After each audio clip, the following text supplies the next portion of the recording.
The woman who withstood ferocious fire from political opponents in Washington today said enough. Susan Rice, the ambassador to the UN, so embattled over the tragedy in Benghazi, said she will not go through a bruising nomination fight to succeed Hillary Clinton as Secretary of State. So what happened behind closed doors? Why now? And whom will the president pick to represent America on the world stage?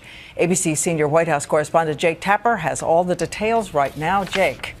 Good evening, Diane. Well, Ambassador Susan Rice withdrew her name from consideration to be Secretary of State after weeks of bruising political battles and a cacophony of criticism.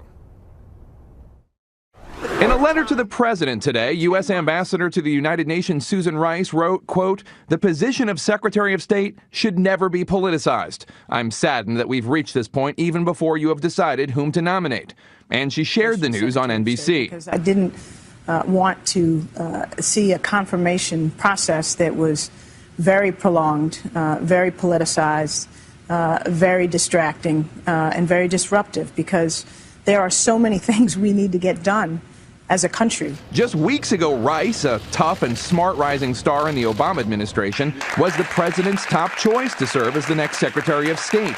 But she drew a lightning storm of Republican criticism for repeating talking points from the intelligence community that seemed to critics to downplay the terrorist attack on the diplomatic compound in Benghazi, Libya. What this began as was a spontaneous. The concerns I have are greater today than they were before, and we're not even close to getting the basic answers. It is clear that the information that she gave the American people was incorrect. The president, in a statement today, praised Rice, who will stay at her UN post, and expressed regret for, quote, "the unfair and misleading attacks on her."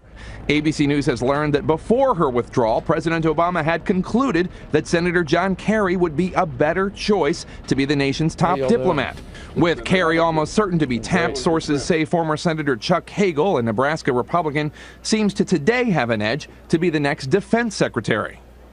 And in what is being perceived as an expression of presidential support, President Obama will tomorrow meet here at the White House with Ambassador Rice. Diane. All right, I want to turn to another meeting, though, now, Jake, because behind you tonight, behind those White House doors, the president met with Speaker Boehner about the fiscal cliff. What happened?